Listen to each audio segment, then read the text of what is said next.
Alright, so sorry I'm a little bit late. Welcome to the live stream. I'm glad you both could join us tonight. We are on the 30th wonder of China, Suzhou, and let us begin.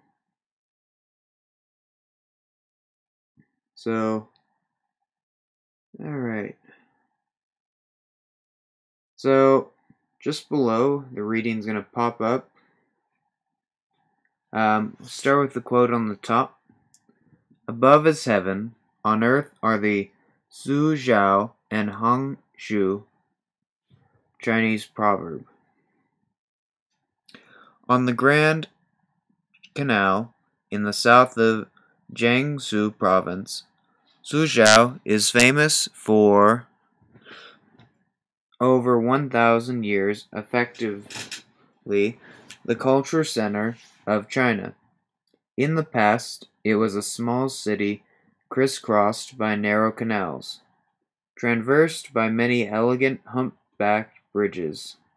The canal banks, lined with white-walled, gray-tiled houses, during the Ming and Qing dynasties, it became a favorite retirement plan for officials who constructed fine house-garden complexes. Welcome to the live stream. Glad you could join us tonight. Created by local craftsmen and filled with elegant furniture. Paintings and calligraphy, where Hangzhou was celebrated for its natural beauty, the attractions of Suzhou were mainly man-made, reaching a peak of extravagant refinement.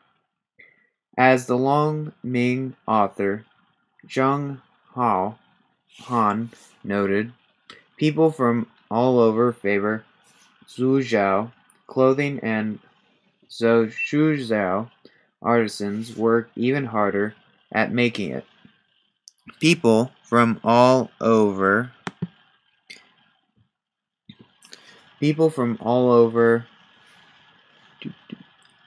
value Suzhou artifacts, and so Suzhou artisans work even harder at making them. This drives the extravagance of Suzhou style to even greater extravagance. So how is it possible to lead those folk, the Suzhou fashion, back to the sensible economy? In the late 18th century, John Barrow, controller to Lord Macintyre, the first official British envoy to China, described Suzhou with less disapproval.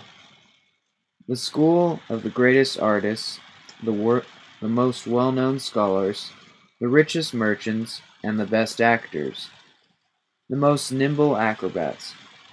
It is also the home of the delicately made women, who also home fashion.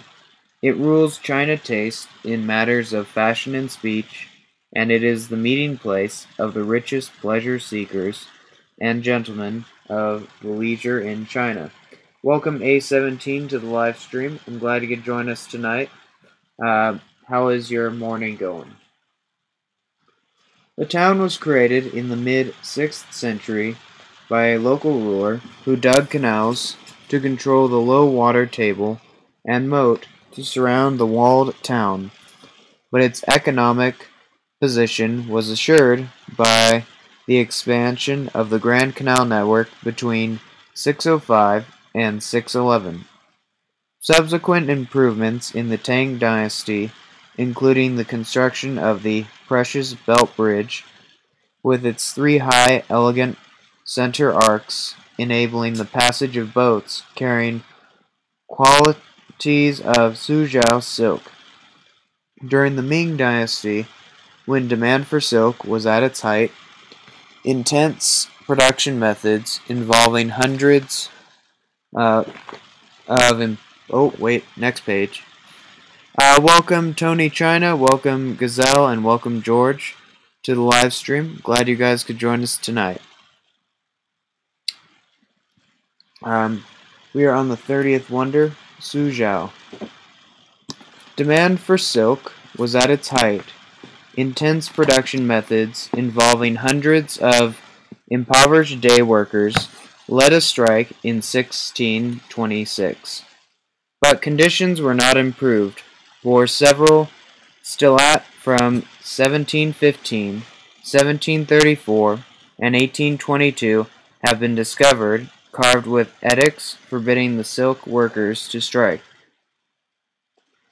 In contrast with the poverty and insecurity of the silk workers, rich officials constructed their characteristic southern gardens, including domestic buildings, as well as pools, rockeries, and vegetable plots.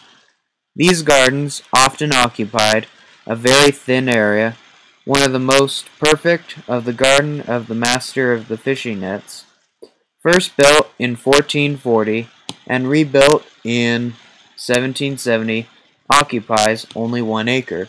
Welcome Vicky, welcome Andy, and welcome everyone else to the live stream. I'm glad you guys could join us tonight. We are on the city of Suzhou.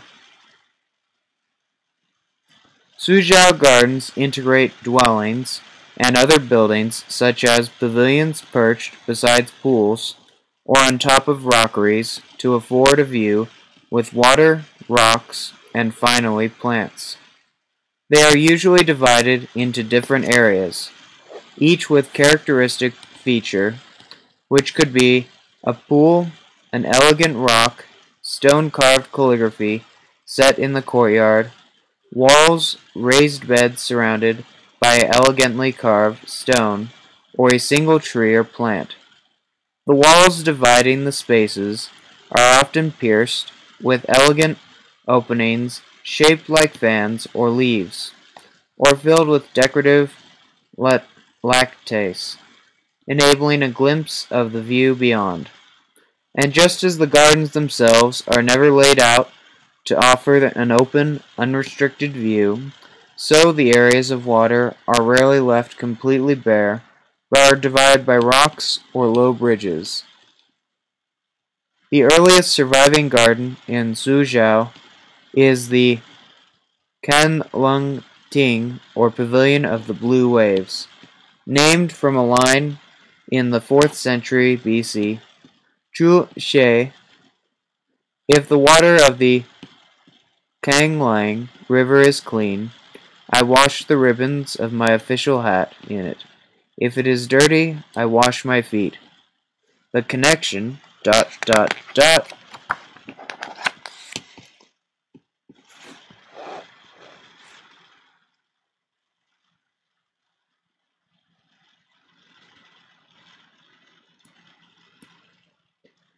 with officialdom is obvious for many gardens.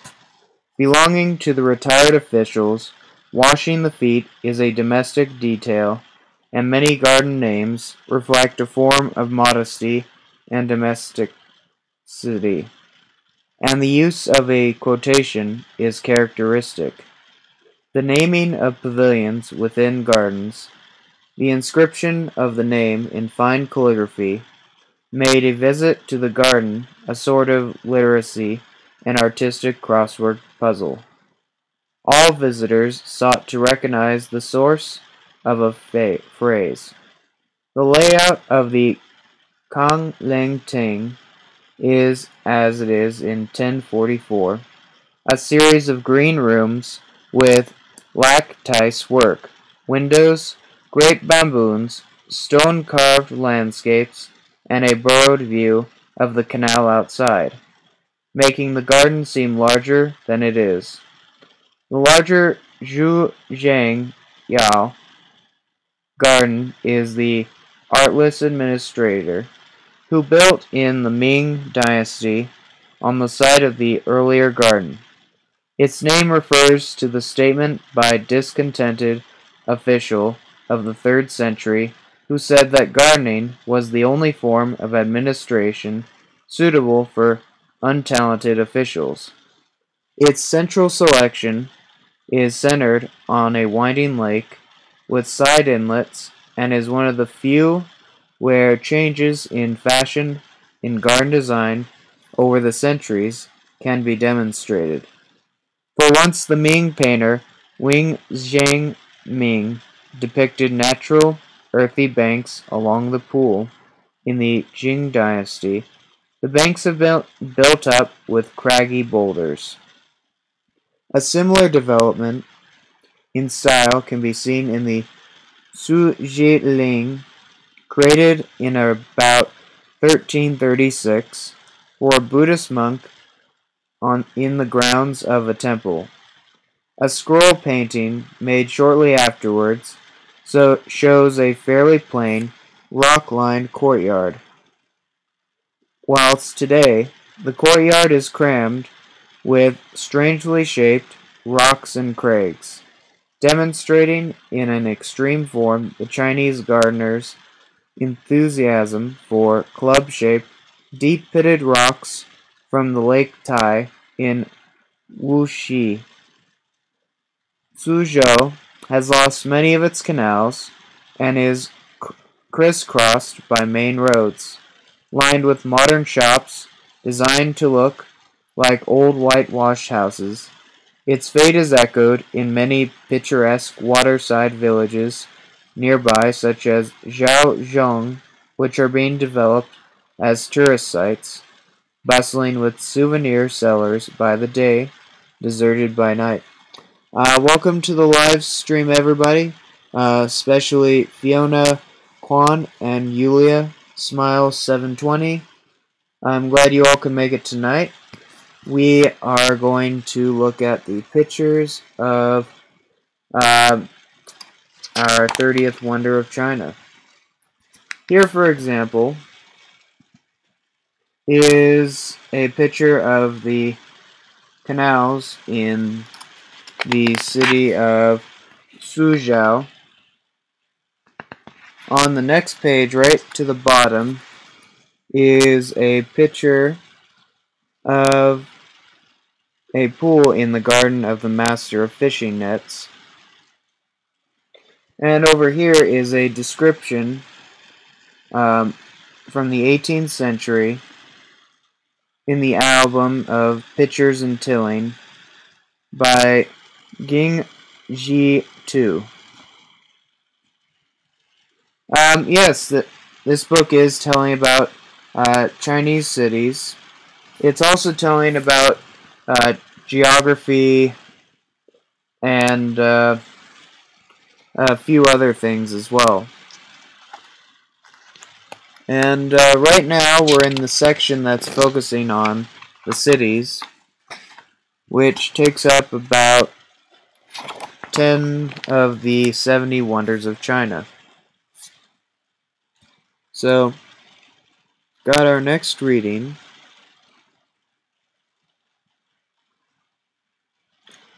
And we'll see if you guys can read the text, read along, and we'll have a good time. So, welcome Georges to the live stream, 70 Wonders of China. We are on the city of Xi'an. And the quote is, as stated above, welcome Lucy. I love the pig in your username. In the middle of Shangji is the imperial capital of old, Dufa, autumn feeling, Tang dynasty. Known as one of the 6 famous ancient cities in China, Xi'an in Shaanxi province has been the imperial capital of 13 dynasties since the 11th century BC. Among them, the Western Zhao, Qing, Western Han, and Tang. These were the most strong and prosperous periods in ancient China. The Chinese Jiang means Western peace. It also has some other names, such as Cheng'an, which means everlasting peace. Just like the meaning of these names, the natural environment of the Xi'an area is very agreeable. Welcome Windy102 and everyone else to the live stream. Glad you can make it with us tonight. We are on the 31st of the 70 Wonders of China, Xi'an. Welcome B7C. Glad you could join us tonight. Xi'an was the cradle of Chinese civilization thanks to the extremely productive and easy tillable soil of the Wei River Valley. Archaeologists have found many Neolithic sites in this area, most famous being Banpu. Xi'an's history can be dated back to the 11th century. That's good to know. That's actually... So if you have any stories from the city of Xi'an, go ahead and state them in the comments below, and we can explore said stories or comments further. King Wang and King Wu of the Western Zhou made a capital at Fenghao, near modern Xi'an city. In the 3rd century BC, the Qing state settled its capital here and named it Xianyang. Then Qing Shi Huangdi, the first emperor of the Qing state, planned and started the Year War in his palace here against 6 other states, and finally unified the whole country. Although the Qing dynasty had only 15 years of history, it left many cultural relics here, such as the Yipang Palace site and the Terracotta Army. So, that's pretty cool, Gazelle. I'm glad you stated that. The following Han Dynasty also established the new imperial city only a few miles northwest of present-day Xi'an, and named it Chang'an. It was the site of many luxurious palaces until about 25 AD, when the Han capital moved east to Liaoyang, another ancient city of China.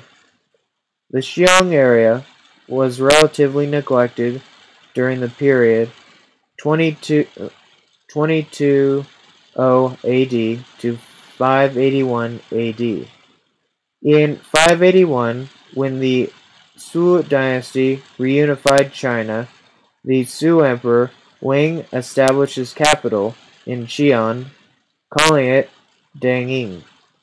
Welcome ETTIN to the live stream. I'm glad you could join us tonight. We are on the city of Xi'an. If you have any stories about the city of Xi'an or live in this great city, go ahead and post them in the comments below. The Tang dynasty soon came to power. They enlarged the Sui capital and renamed it Chang'an to recall the glory of the Han dynasty. As the Tang capital, the metropolis flourished and became the most important cosmopolitan center in Asia, and perhaps the largest city in the world at that time. With a population estimated at more than 1 million under the Tang, Xi'an formed a rectangle 10 kilometers long and 9 kilometers wide. I welcome Fly Dreams to the live stream. I'm glad you could join us tonight. The Imperial Palace was located in the northern part of town, with the government offices just to the south. Xi'an was a bustling cultural and commercial center during the Tang dynasty. Xi'an was also at the eastern end of the trade routes from Central Asia known as the Silk Road, which since the 2nd century BC had brought culture and business contacts, including foreign art, music, food, and clothing. The Silk Road was especially active during the Tang dynasty. The excavated ancient Xi'an marketplace, where thousands of traveling diplomatic envoys, students, clergymen, and merchants lived. It has revealed Chinese, Arabian, Persian, and Byzantine coins. Trade involved India and even Rome. The variety of temples shows the influence of Taoism, Buddhism, Nestorianism, and Islam. Um, so, let's see. Welcome to the live stream, Alan. Welcome back, ETTIN, and welcome, Olivia Liao. Glad you guys can make it tonight. And while we're at it, going to the next page.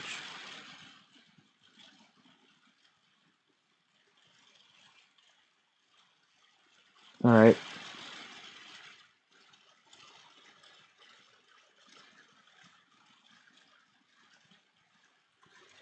So, let's see.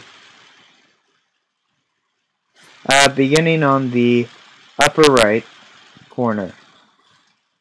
The Silk Road was also the route traveled by explorer Marco Polo, who arrived at the city in the 13th century. After the Tang, Xiang went into a long period of decline, and never again served as the capital of China. It was partially rebuilt at the beginning of the Ming Dynasty, but greatly reduced from its former glory, occupied only 1/7 of its Tang Dynasty area. During the Qing Dynasty, Xi'an, under Manchu rule, was still noted for its beauty and historical artifacts, but was now only a small town. Welcome, Joanne at Joanne. I'm glad we could have you tonight. Besides the world-famous terracotta army of the Qing Dynasty, there are many ancient monuments, buildings, and historical sites around Xi'an. Due to its long history, the ancient city wall was built more than 600 years ago, with a circumference of 14 kilometers, covering an area of 11.5 square kilometers and 20 meters tall and 12 to 18 meters wide. In each side there are city gates, over which various towers majestically stand. The south gate is most impressive. Altogether, the watchtowers, ramparts, and 98 defensive towers from a very tight system for military defense of the city. In the very center of Xi'an City, the symbol of Xi'an, a 36-meter tall bell tower, is located. Initially built in 1384, the 17th year of the Ming Emperor Huangwei's reign. In 1582, it was removed, intact, to its present position in the administration of Gong Xian, the imperial inspector of the time. The 15th century 2.5-tone iron bell that used to sound an hour now rests in the northwest corner of the tower, which now marks the intersection of 4 different streets around it. Slightly northwest of the bell tower, the 27-meter. Gazelle, I have not been to Xi'an, but reading through the description here, this city actually sounds pretty lovely. Welcome, Blanca. Welcome, B38, to the live stream. Glad you guys could join us tonight.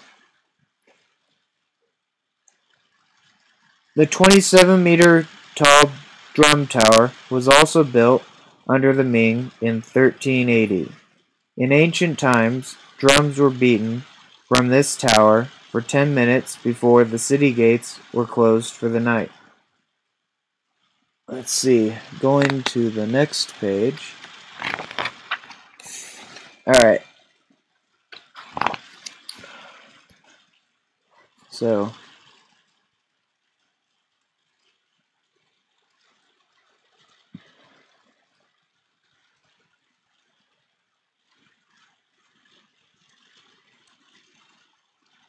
there it is.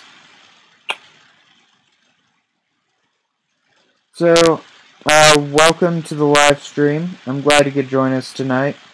We are exploring the city of Xi'an as of right now. Alright, and here is our next reading. Another attractive spot in Xi'an is the Great Mosque, which lies close to the northwest of the Drum Tower. During the Tang Dynasty, large numbers of Muslims traveled the Silk Road to Xi'an, bringing Islam to China. They founded the Great Mosque in 742. With the support of Emperor Xuanzang. Welcome Ethan to the live stream. Glad you could join us tonight. The Great Mosque is a well-preserved example of cultural merging and exhibits the unification of foreign architecture. Welcome 350, welcome Wayon, welcome Tony China, and welcome Strongback. I'm glad you guys could join us tonight. And welcome NADO for joining us tonight. Chinese influence is apparent. However, Arabic and Western Asian styles prevail in the Great Hall, which constructed mainly in the 14th century. Inscriptions are in Arabic, but the characters are sometimes arranged like Chinese characters. The library includes many books in the Arabic style, which were actually written in China. There are also dozens of emperors. Welcome back, B91. Glad you could join us tonight. And empresses, mausoleums remaining around Xi'an. Archaeological excavations show us many unbelievable discoveries. Welcome, Sunny1990. I'm glad you two could join us tonight. Besides the discoveries in the Qinghongdi's temple tomb, archaeologists have also unearthed thousands of naked pottery figures. In the accessory burial pits of Yangling, the temples of Emperor Hong Jingdai of the Han Dynasty, now a modern on-site museum has been built there, and visitors can go down the brand new underground excavation hall to touch the history. In the long list, welcome back Andy Liu, welcome Rita0402. Glad you two could join us tonight. In the long list of historical monuments and cultural relics found and preserved in Xi'an, we can add many other names such as Daimingong Palace Site, Big Goose Pagoda, and Small Goose Pagoda of the Tang Dynasty, and the Forest of the Stone Steel of the Song Dynasty. From them we can almost follow every step of Chinese glory and imperial history. In fact, the height of Xi'an coincided with the prosperous period of ancient China. Welcome, Mr. Joker, and welcome, Jay. I'm glad you two could join us tonight for our live stream. We are going to look at a few pictures of the city of Xi'an, starting first with the Drum Tower, right here. Welcome to the live stream. I'm glad you could join us tonight. The next picture we'll be looking at is the Grand City Wall of Xi'an with 98 defensive towers. Welcome to the live stream. Glad you guys could join us tonight. Welcome Eula to the live stream. I'm glad you could join us tonight. On the bottom here is the bell tower, or Zhonglu in Jing, as it's lit up at night. Welcome 70. I'm glad you could join us tonight for the live stream. And on our next page right here, we have a pottery figure of a lady with a Shah from the Tang Dynasty. Wait. So, let's see.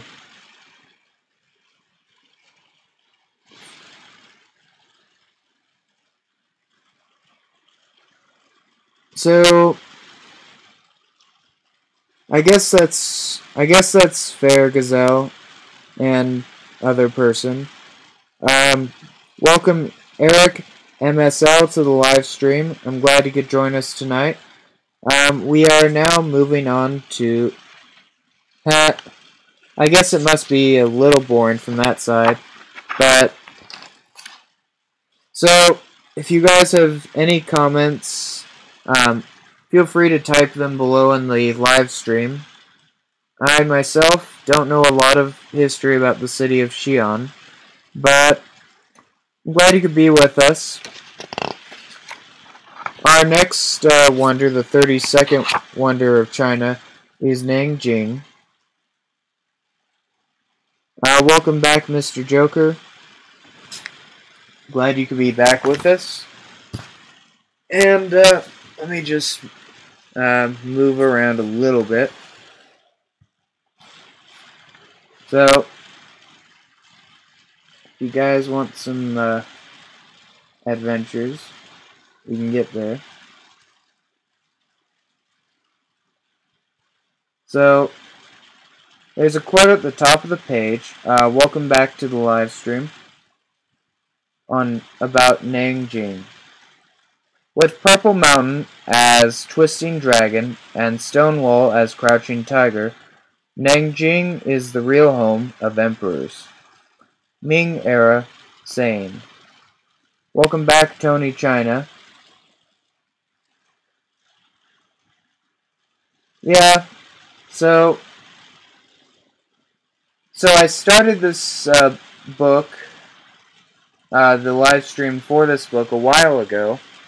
I am willing to change it up for the next time a little bit because we can. Got a couple other books that we can look at for tomorrow. I'll probably still finish this book. There are 70 wonders in said book, but it will take a while to get through said book. So, the 70 Wonders of China. So, let's continue reading forward. Welcome Andrew C. and welcome Victor Liao to the live stream. Glad you two could join us tonight. So let's see. Laying in the Yangtze River in the Jiangsu province of eastern China. Let's see. Oh, okay. Thank you, Gazelle. Lying in the Yangtze River in the Jiangsu province of eastern China and backed by mountains that give it good feng shui, Nanjing has had some of the most dramatic and tragic episodes in Chinese history. It was a center of learning and Buddhism under the Tang dynasty. Famed for its poets and for its rainbow terrace, where moved by preachers' eloquence, Buddha dropped a shower of flowers that turned into agate pebbles. The Xingxia monastery in the mountains was famed for its religious study. So, which war are you talking about, Eula? Are you talking about the Chinese Civil War? I'm curious. Because that would definitely be what I'm thinking about. In the grounds, the stupa standing from 601 still stands near the rock face with carvings from the same century as the Thousand Buddha Cliff. Welcome to the live stream. I'm glad you guys could join us tonight. The Nanjing region attracted several of China's rulers during the unsettled period that followed the fall of the Han in 220. The king from the Three Kingdoms period was buried outside the city. The Jing emperor fled to the relative safety of the Yangtze when nomadic raiders occupied northern China in the early 4th century, and more than 30 sites have been found containing carved tombs of nobles and military leaders dating from the same era. Welcome WHJ, welcome Anna Ling 2017. I'm glad you four could join us tonight.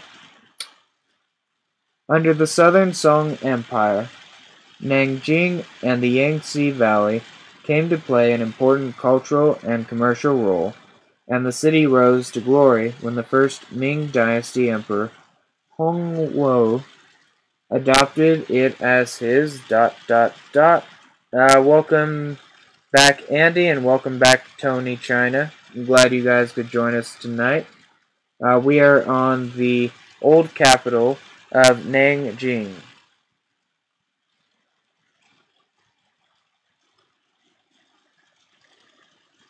So, cool. So, Anna Ling, 2017, if you have any stories about the city of Nanjing, go ahead and state them in the comments below, and we can discuss together.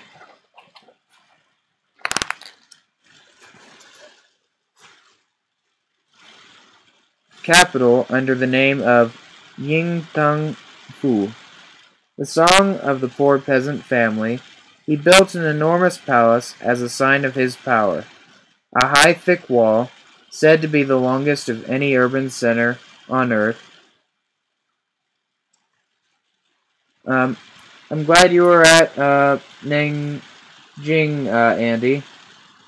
It really sounds like one of the interesting historical cities within this book. Welcome Flora, and welcome Haley, and welcome everyone else who joined the live stream. Glad you guys could join us tonight. A hall was constructed which could accommodate 20,000 students as they sat for the imperial examinations. On a peak outside the city, an observatory was built in which a Ming-era copy of an earthquake detector from the Han Dynasty can still be seen. The bell tower greeted the day with its chiming, and the beating of a drum in the drum tower marked the closing of the gates at dusk. Both have been preserved. In a novel architectural feat, the brick Lingul Monastery was built in the Purple Mountains over a mound of earth, which was then removed, leaving it without any supporting pillars. Alright, welcome Andrew Hahn, welcome Sandra A61, welcome Doherty, and welcome A17, and everyone else who joined, including Lily. Glad you guys could join us tonight. And if you have any experiences in the city of Nanjing, yep, this is the 70 Wonders of China. We are on the 32nd of the 70 Wonders of China. If you have any experiences in the city of Nanjing, post them in the comments below.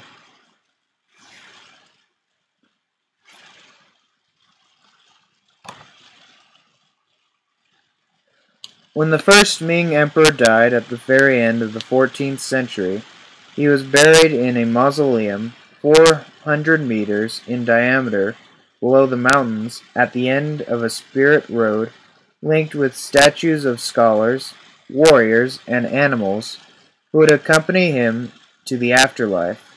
100,000 laborers were said to have worked at the site, which surrounded by a 24-kilometer wall and guarded by 5,000 soldiers.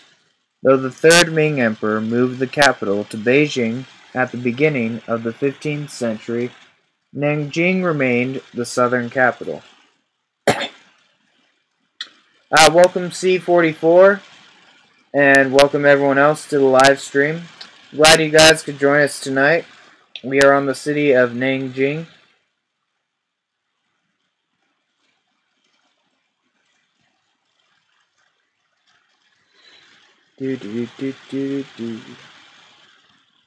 Welcome Chocolate to the live stream. I'm glad you could join us tonight for an experience in the city of Nanjing. It was still an important center through the Qing dynasty, which succeeded the Ming in the 17th century. So, Anna Ling, 2017, I have not been to China before, but there are a few places in China that would be of interest to me to go to in the future. And this would be one of those cities. Welcome CB9 and welcome Anne to the live stream. I'm glad you could join us tonight. How's your day, C44? So, yeah, no, I'm kind of interested in Nanjing for its historical significance as the southern capital. It was still an important center through the Qing dynasty, which succeeded the Ming in the 17th century.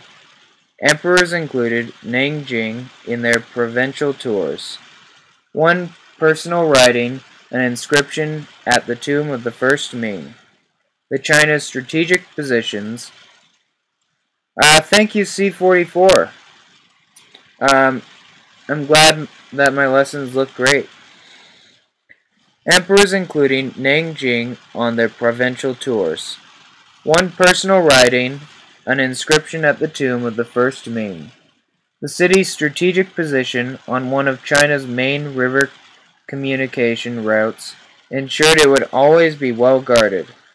But in 1842, the British capitalized on their victory in the First Opium War by forcing the Qing to sign a treaty in Nanjing which ceded them concessions to Chinese cities as well as Hong Kong.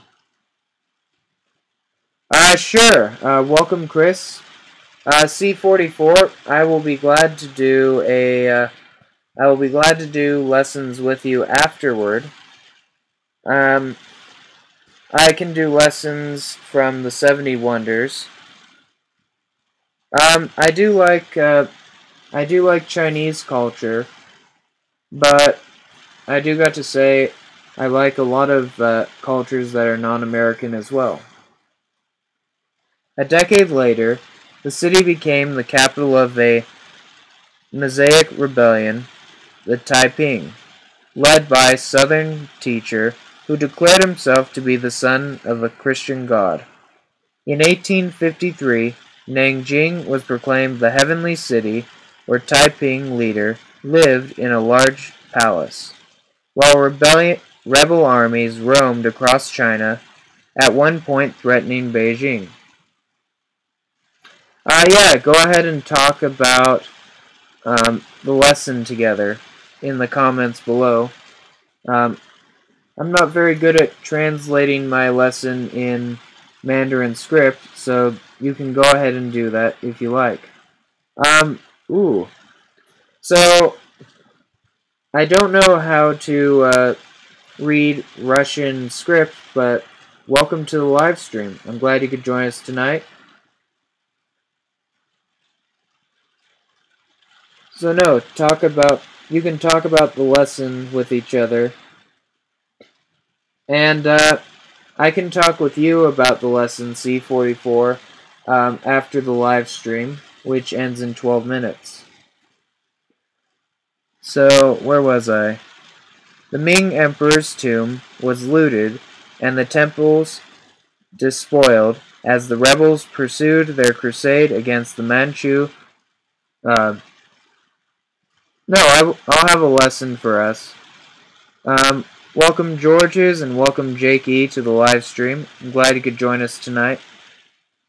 Manchu, Qing Empire, and Confucianism.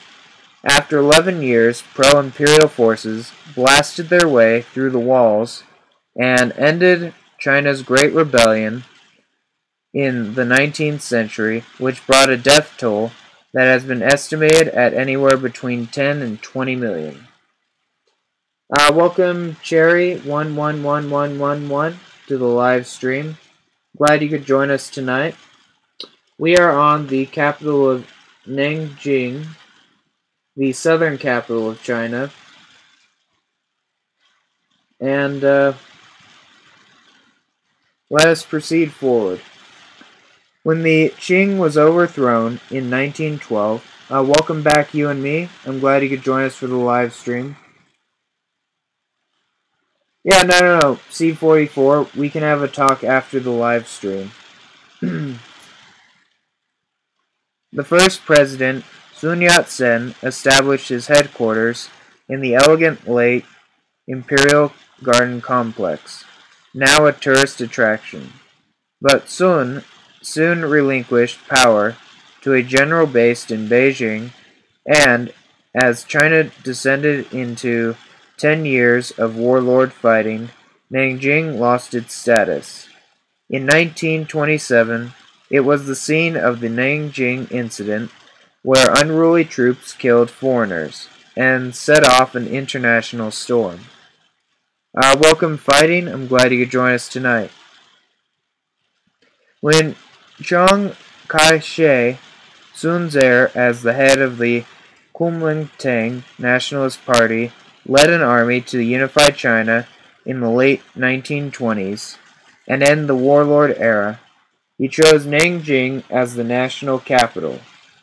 New government buildings were erected, filming traditional and modern styles. Western experts were appointed to advise on the modernization of China and its capital. One American suggested laying a road along the city wall. Sun Yat-sen's body was brought from its original resting place outside Beijing as an imposing mausoleum with gleaming blue tile roof built at the top of 400 granite steps flanked by pine, cypress, and ginkgo trees. Alright, we'll do C44, will do. Over the gate at the top are inscribed Sun's words. The nation is the people's nation, and everyone shall serve the nation selfishly. Thank you, C44. Inside the 750 square meter. Welcome everyone to the live stream. I'm glad I could have you all tonight. We are on the last 4 minutes, but fortunately we are on the last page of Nanjing.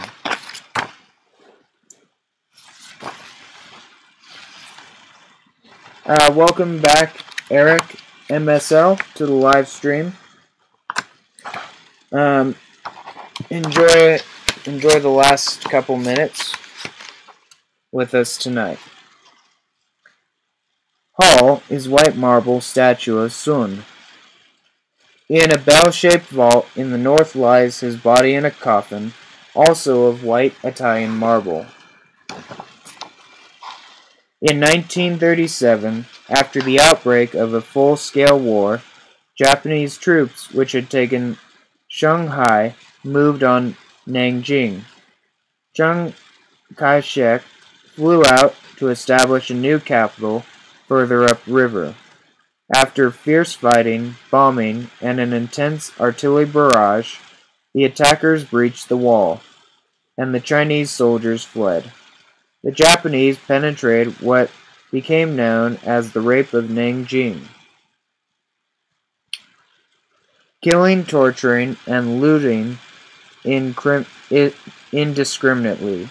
Hundreds of thousands of Chinese, mainly civilians, perished in the most horrific ways. Some accounts put to death toll at 340,000. The atrocity does not appear to have been planned, but the Japanese commanders, the government in Tokyo, and the emperor did nothing to halt it. Nanjing became the center of a collaborationist regime until Japan's defeat in 1945. After that, Chiang moved the capital back to the city until the nationalists fled to Taiwan in 1949, when the communists took Nanjing virtually unopposed after winning a huge battle in the plains to the east. The capital was transferred to Beijing. In 1968, the opening of a bridge over the Yangtze, which can widely to a mile in rainy weather, symbolized China's technical progress, Previously, all traffic had been obligated to cross the waterway on ferries. Most recently, it has flourished as the main city of Jiangsu Province, one of the early leaders of China's economic expansion. So, we are on the last 5 minutes of the live stream, but I can show you a few pictures from which the book shows. Right here is basically the long climb to Sun Yat-sen's memorial and final resting place. On the previous page right here is a statue of Sun Yat-sen, the father of the Chinese Republic. Over here is Hong Wang, first emperor of the Ming Dynasty. To the bottom of this page is the gate to the Qingxia Monastery. And on the previous page is a picture from which engraves Nanjing Pagoda by Jonathan Bernhard in 1721. So, we did 3 more wonders of China tonight, and for tomorrow's live stream, we have the city of Xianyang as our next place to explore. Now, this is the 33rd wonder, and also the final city that we will be exploring in this book. Welcome, Dinah, to the live stream. I'm glad you could join us tonight.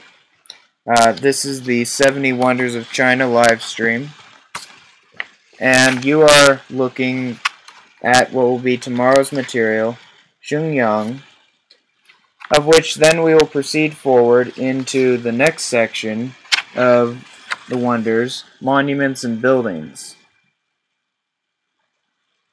So, if you guys have any questions about the live stream, go ahead and post them in the comments. If you guys want any of the text from the book prior to tomorrow's live stream, go ahead and shoot me up a message, and I will gladly send you a copy of the text. If you guys want a lesson,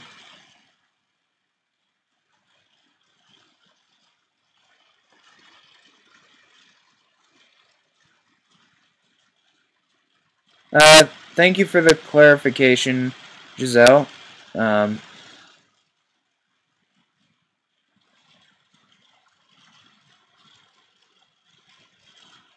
That's actually good to know. If you guys want a clarification, or if you guys want copies of the text, or a copy of the book's title is The 70 Wonders of China by Jonathan Fenby.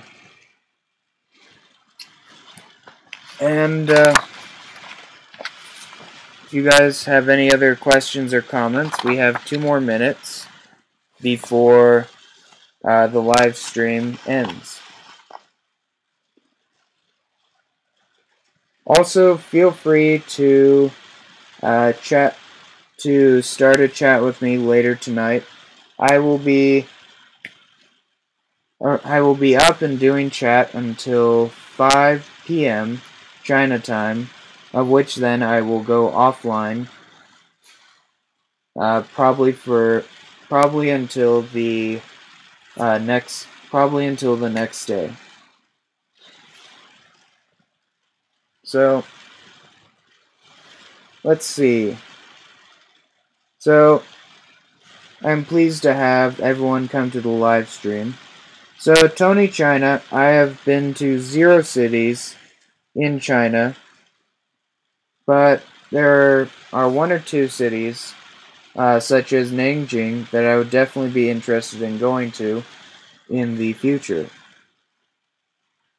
Welcome, Wukong 4 to the live stream. Glad you could join us for the last minute. And sorry to say, but it is time for me to go. And have a good day and a lovely lunch.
Oh, it's off.